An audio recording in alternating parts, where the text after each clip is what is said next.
Assalamualaikum warahmatullahi wabarakatuh. Perkenalkan, nama saya Dian Dwi Marlena. Saya berasal dari SMA Negeri 2 Kota Baru. Saya mahasiswi dalam jabatan angkatan ketiga tahun 2023 dari LPTK Universitas Lambung Mangkurat. Inilah video pembelajaran saya.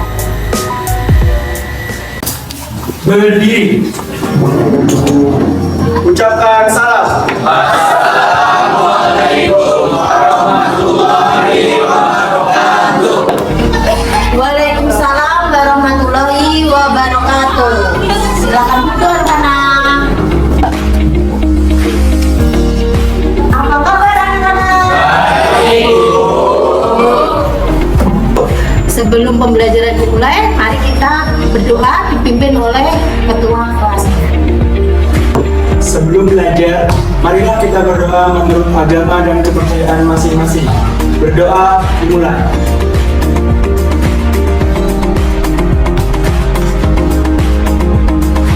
Berdoa selesai. Nah, kalau kayak gitu, ibu lanjutkan, ibu aksen dulu ya.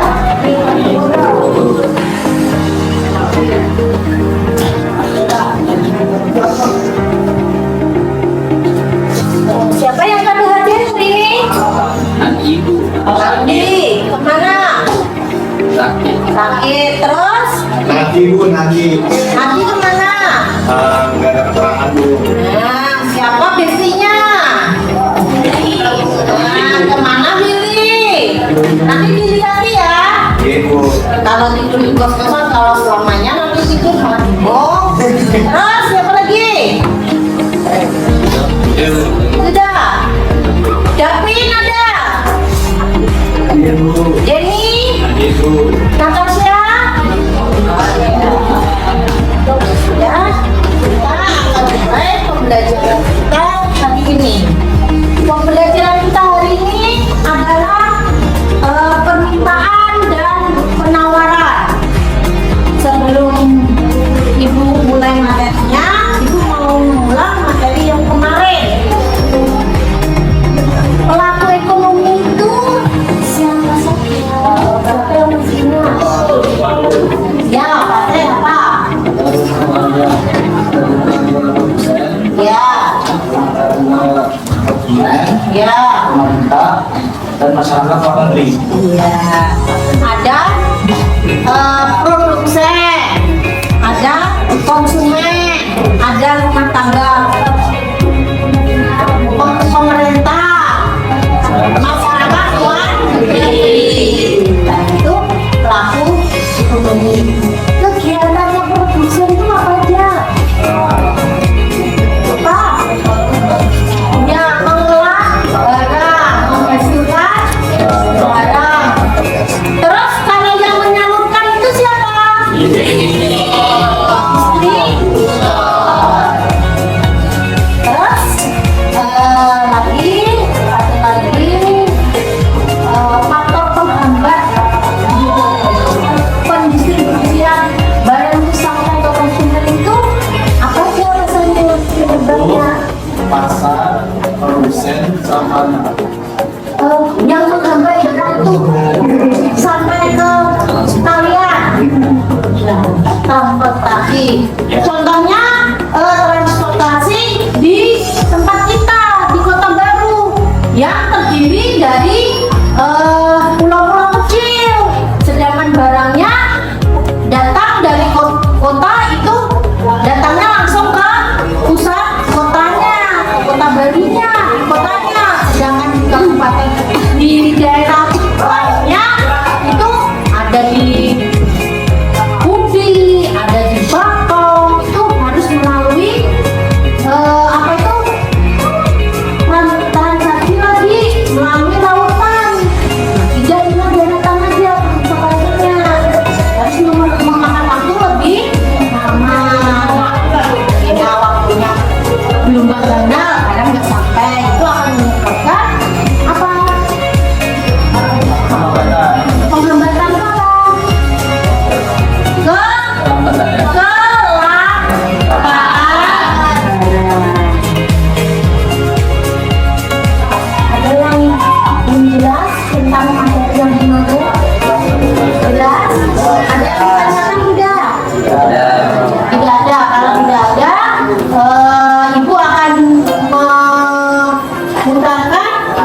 Berjumpa dengan saya di Lokedi Area ini pada mata pelajaran ekonomi, dan kali ini kita akan belajar materi permintaan dan penawaran. Tujuan pembelajaran yang diharapkan dapat kalian capai setelah menonton video ini yaitu yang pertama, kalian dapat menjelaskan pengertian permintaan dan penawaran. Yang kedua, kalian dapat menjelaskan faktor-faktor yang mempengaruhi permintaan dan penawaran. Dan yang ketiga, kalian dapat menjelaskan bunyi hukum permintaan dan penawaran. Sebelum kita membahas materi permintaan dan penawaran, apakah kalian masih ingat materi tentang peran pelaku ekonomi dalam kegiatan ekonomi? Siapa saja pelaku ekonomi tersebut? Ya, pelaku ekonomi adalah rumah tangga produsen, rumah tangga konsumen, pemerintah, dan masyarakat luar negeri. Konsumen melakukan kegiatan yang bertujuan untuk menghabiskan nilai guna suatu barang, sedangkan produsen menciptakan barang dan jasa yang dibutuhkan oleh konsumen. Jadi dapat disimpulkan bahwa konsumen melakukan permintaan atas barang dan jasa, sedangkan produsen menawarkan barang dan jasa. Dan mari kita bahas lebih rinci mengenai materi permintaan primer dan penawaran sesuai. Silakan simak ilustrasi berikut.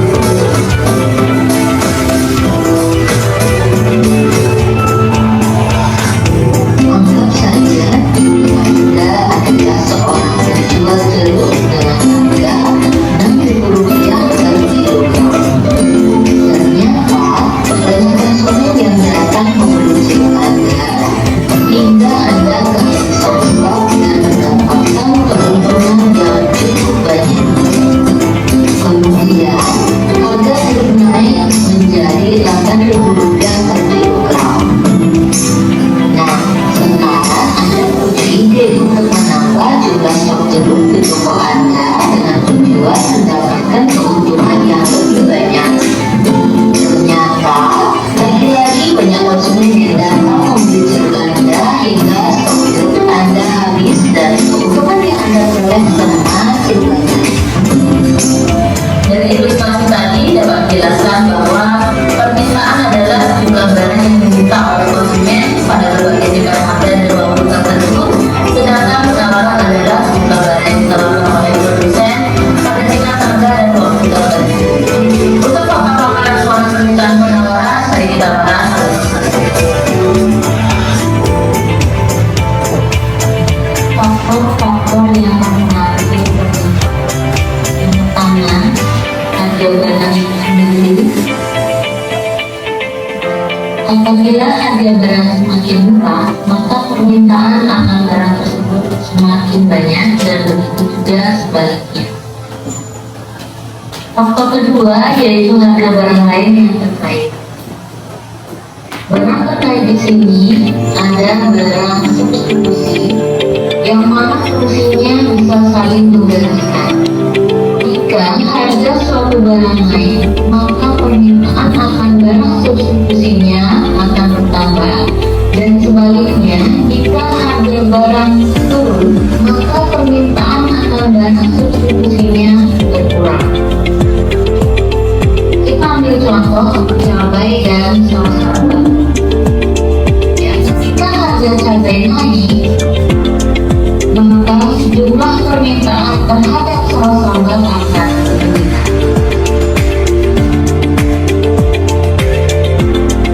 Barang terkait lainnya adalah barang komponen, yang fungsinya saling melengkapi dan memiliki nilai guna lebih apabila digunakan secara bersama. Jika harga suatu barang naik, maka permintaan akan barang komponennya menurun, dan sebaliknya, jika harga barang turun, maka permintaan akan barang komplementernya naik.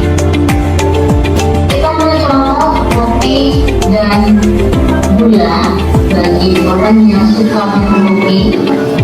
Ya, jika harga kopi turun, maka permintaan terhadap gula akan naik.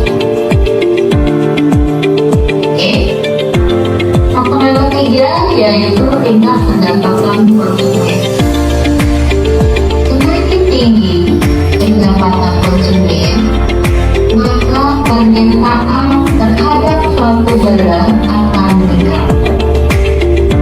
Pendapatan menunjukkan daya beli konsumen. Dan faktor yang keempat adalah selera konsumen. Jika selera konsumen terhadap suatu barang meningkat, maka permintaan terhadap barang itu pun akan meningkat. Faktor kelima adalah hutang penduduk. Semakin besar jumlah penduduk suatu daerah atau negara, maka semakin tinggi permintaan terhadap suatu barang. Misalkan jumlah penduduk dalam suatu daerah bertambah, maka permintaan terhadap produk akan bertambah.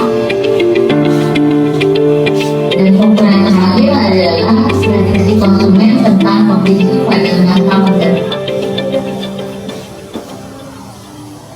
Apabila prediksi konsumen terhadap harga suatu barang naik, maka akan mendorong pembelian lebih banyak pada saat ini untuk menghemat pengeluaran di masa mendatang. Misalkan konsumen memprediksi harga beras naik, maka konsumen akan melakukan pembelian beras lebih banyak pada saat ini. Kita lanjut dengan faktor-faktor yang mempengaruhi penawaran. Faktor yang pertama yaitu harga. Semakin tinggi harga suatu barang, maka jumlah barang yang ditawarkan akan semakin banyak dengan tujuan memaksimalkan keuntungan. Faktor yang kedua adalah biaya produksi. Jika biaya produksi mengalami kenaikan, maka produsen cenderung mengurangi jumlah produksi yang mengakibatkan jumlah penawaran akan ikut berkurang. Faktor yang ketiga yaitu tingkat teknologi. Produsen menggunakan teknologi pada tingkat yang lebih tinggi dapat meningkatkan hasil produksinya dengan cepat dan akan menyebabkan jumlah barang yang ditawarkan semakin banyak. Faktor yang keempat yaitu jumlah produsen. Semakin banyak jumlah produsen, maka semakin banyak pula jumlah barang yang ditawarkan. Dan faktor yang terakhir adalah kebijakan pemerintah. Kebijakan di sini ada pajak. Semakin besar pajak, maka jumlah barang yang ditawarkan akan menurun dengan asumsi bahwa pajak menjadi beban penjual. Kebijakan lainnya adalah subsidi. Semakin besar subsidi, jumlah barang yang ditawarkan akan bertambah karena subsidi dapat mengurangi biaya produksi.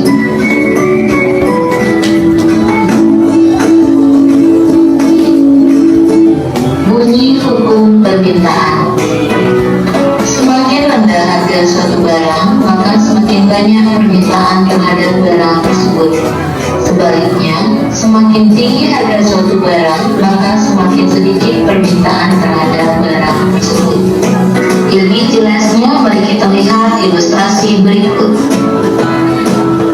Ketika harga barang turun, akan menyebabkan konsumen mengurangi pembelian terhadap barang lain dan menambah pembelian terhadap barang yang mengalami penurunan harga.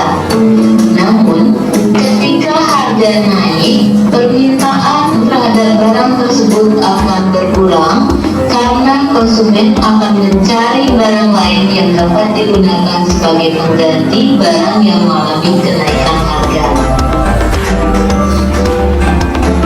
Bunyi hukum penawaran. Semakin tinggi harga suatu barang, maka semakin banyak jumlah barang yang ditawarkan. Sebaliknya, semakin rendah harga suatu barang, maka semakin sedikit jumlah barang yang ditawarkan. Mari kita lihat ilustrasi berikut. Ketika harga tinggi, penjual akan menyediakan lebih banyak barang dibandingkan dengan ketika harga barang rendah. Hal ini terjadi karena ketika harga sedang tinggi-tingginya, penjual ingin mendapatkan keuntungan yang lebih banyak. sehingga akhirnya penjual ingin menjual lebih banyak barang agar keuntungannya melipat. Baik anak-anak kita semua, sekian video pembelajaran kita kali ini. Semoga dapat menjadi sumber belajar bagi kalian semua. Terima kasih sudah menonton. Sampai jumpa pada video pembelajaran berikutnya. Om Salam. Nah, setelah Ibu tayangkan video pembelajaran tadi, ada yang ditanyakan, ada yang belum jelas. Nah, Fatih duluan. Apa yang ditanyakan? Bu, jika harga bahan bakar terjadi inflasi harga, apakah harga atau permintaan akan bahan pokok kue naik atau malah turun? Jika bahan bakar atau BBM naik, bagaimana dengan barang yang lainnya seperti bahan pokok, bahan yang lainnya, selain bahan pokok, bahan yang lainnya, bahan makan, mainan, kendaraan, pakaian, itu otomatis akan mengalami kenaikan juga. Karena kenapa? Barang-barang tersebut juga menggunakan BBM dalam pengangkutannya. Ya, jelas Pak nih? Jelas Bu, masih Bu. Ada lagi yang mau ditanyakan? Ya. Kontak penawaran. Ada temannya yang bisa menunjukkan buku penawaran? Ayo. Siapa yang mau menjawab? Ayo, pakai mari ayo. Ya, saya. Harga, biaya produksi, tingkat teknologi, jumlah produsen, bersama kebijaksanaan pemerintah. Iya, itu faktor yang mempengaruhi penawaran. Ada lagi yang ditanyakan nggak? Nggak ada. Sekarang Ibu ganti bertanya ke kalian. Tadi ada penawaran, ada permintaan, ada kelangkaan, ada macam-macam yang kamu sebutkan. Ibu mau tanya. Penjual dan pembeli itu kan melakukan transaksi di pasar. Proses transaksi pembeliannya maupun jual belinya itu sekarang digunakan metodenya apa? Secara langsung atau apa? Ceritakan dengan bahasa kalian sendiri. Bandingkan dengan sebelum sekarang, sebelum zaman dulu dengan zaman sekarang terjadinya jual beli itu kayak apa? Katakan. Ya, ini apa? Zaman dulu menggunakan sistem barter atau tukar barang. Iya, tukar dengan barang. Belum menggunakan Uang. uang. Terus, Sekarang sistemnya menggunakan uang. nah, jual beli dari satu benda itu dinilai dengan sejumlah uang. Nah, sesuai dengan mata uang yang kita gunakan. Ada pajak uang bunga kemarin penjelasan yang kemarin iya, ada uang kertas, ada uang logam, ada digital. Nah, jenisnya apa yuk? Siapa yuk yang ingat? Ayo, uang kartal dan uang harus diingat, jangan kada ingat ya. Ada lagi yang ditanyakan tidak? Kalau tidak ada yang ditanyakan, sudah jelas semuanya. Sekarang Ibu minta kalian membentuk kelompok seperti minggu kemarin. Silakan kalian bentuk kelompok masing-masing. Karena sudah terbentuk kelompok, Ibu akan memberikan KPD atau tugas. Tolong ditulis nama kelompoknya,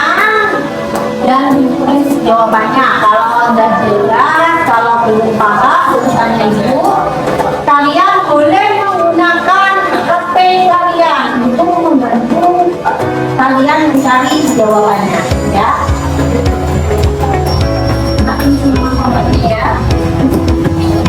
Nah, ini ingat ya, ditulis nama kelompoknya. Terus ini ada di LKPD ini ada 5 soal. Nah, silakan dikerjakan. Kalau tidak bisa mencari jawabannya lewat HP. Ingat nama kelompoknya ditulis ya. Yang bisa komentari kan guna-guna dikit kan Apa pengertian penggunaan pengertian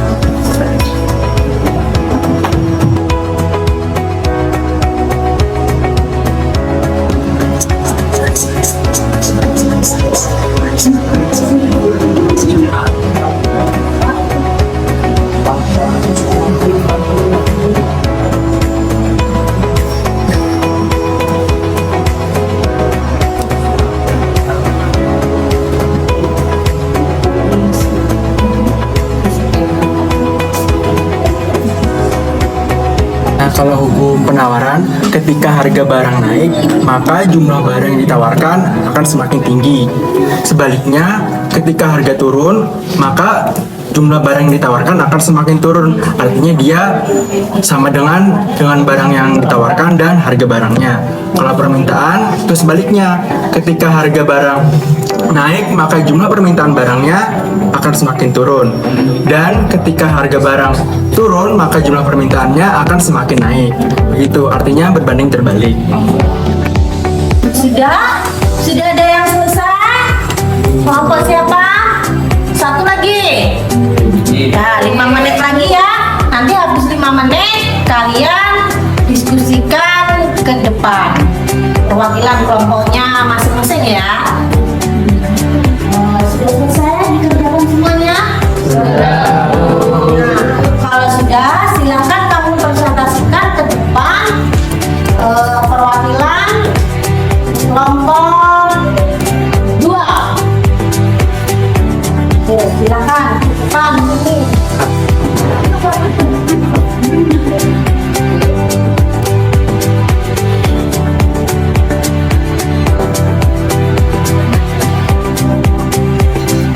Assalamualaikum warahmatullahi wabarakatuh. Perkenalkan, nama saya Willy, perwakilan dari kelompok 2 yang beranggotakan Gita, Tasya, Resya, dan Denny. Di sini saya akan menjawab pertanyaan soal nomor 1, 2, dan 3. Pertanyaan nomor 1, jelaskan pengertian permintaan. Kata permintaan berasal dari bahasa Indonesia dan istilah serupa dalam bahasa Inggris, yaitu demand. Permintaan adalah suatu proses dalam meminta sesuatu atau sejumlah barang atau jasa yang dibeli atau diminta dalam harga dan waktu tertentu. Soal nomor 2, faktor yang mempengaruhi permintaan. Yang pertama, tingkat pendapatan konsumen. Yang kedua, jumlah barang. Yang ketiga, harga barang. Yang keempat, kualitas barang. Yang kelima, jumlah keluarga penduduk. Yang keenam, promosi. Yang ketujuh, selera konsumen. Yang kedelapan, harapan konsumen tentang harga di masa depan. Soal nomor 3, faktor yang mempengaruhi penawaran. Yang pertama, harga barang atau jasa. Kedua, biaya produksi. Yang ketiga, tingkat teknologi. Yang keempat, jumlah produksi. Yang kelima, tujuan tertentu dari produsen. Yang keenam, jenis barang atau jasa. Yang ketujuh, kebijakan pemerintah. Sekian jawaban dan presentasi saya. Apakah ada pertanyaan? Ada yang bertanya nggak? Jelas nggak dari jawaban temannya tadi? Oke, kalau jelas kita beri aplaus dari kelompok.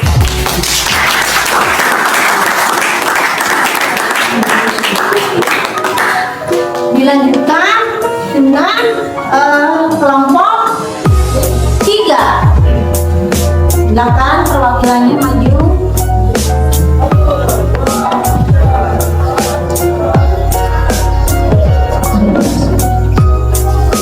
Assalamualaikum warahmatullahi wabarakatuh. Saya David Widodo, perwakilan dari kelompok 3 yang menganggotakan Asyita, Asyid, Sita, Deris akan menjawab soal nomor 4 dan 5. Soal nomor 4, hukum penawaran. Semakin tinggi harga suatu barang, maka semakin banyak jumlah barang yang ditawarkan. 5. Ketika harga barang Rp60 per unitnya, maka jumlah permintaan sebanyak 20 unit. Ketika harga barang Rp40 per unit, jumlah permintaannya 30 unit. Carilah persamaan fungsi permintaan. Rumusnya P min P1 per P2 min P1 sama dengan Q min Q1 per Q2 min Q1. Maka didapat hasil persamaan fungsi permintaannya adalah P sama dengan min 20 plus 100. Ada yang ditanyakan nggak dari jawaban kelompok 3? Ada yang belum jelas?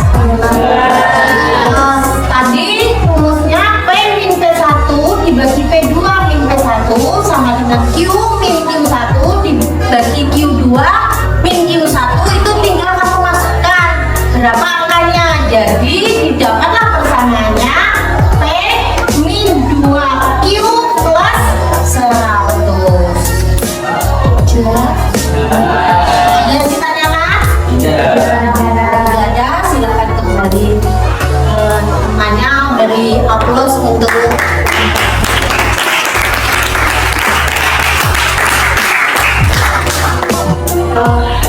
kalau sudah tidak ada yang ditanyakan, Ibu simpulkan pembelajaran hari ini. Kesimpulan dari hukum permintaan dan penawaran itu menjelaskan hubungan antara harga dan jumlah yang ditawarkan dari suatu benda. Jadi, jika harga suatu benda di pasar itu meningkat, maka produsen akan bersedia untuk memasok lebih banyak produk yang akan dijual atau ditawarkan. Itu kesimpulan untuk hukum permintaan dan penawaran. Terus juga mempunyai tujuan dari permintaan dan penawaran tadi, yaitu tujuannya agar produsen tidak memproduksi barang terlalu banyak atau memasok harga yang terlalu tinggi atau rendah pada saat barang itu naik maupun pada saat barang itu turun. Ya, itu kesimpulan materi pagi ini. Selanjutnya, sebelum materinya Ibu akhiri tatap muka, ada yang ditanyakan sekali lagi? Tidak ada. Kalau tidak ada, materinya akan Ibu lanjutkan pembahasannya minggu depan. Sebelum diakhiri, ketua kelas tolong dipimpin untuk berdoa. Sebelum mengakhiri pembelajaran, marilah kita berdoa menurut agama dan kepercayaan masing-masing. Berdoa dimulai.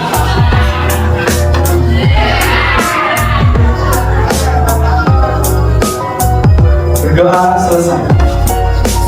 Sebelumnya, sebelum mengakhiri, pekerjaan kalian Ibu ambil dulu. Kalau sudah semuanya, Ibu akhiri pembelajarannya. Lanjutkan di depan. Sampai ketemu di depan lagi dengan materi kelanjutan dari materi hari ini. Assalamualaikum warahmatullahi wabarakatuh. Waalaikumsalam warahmatullahi wabarakatuh.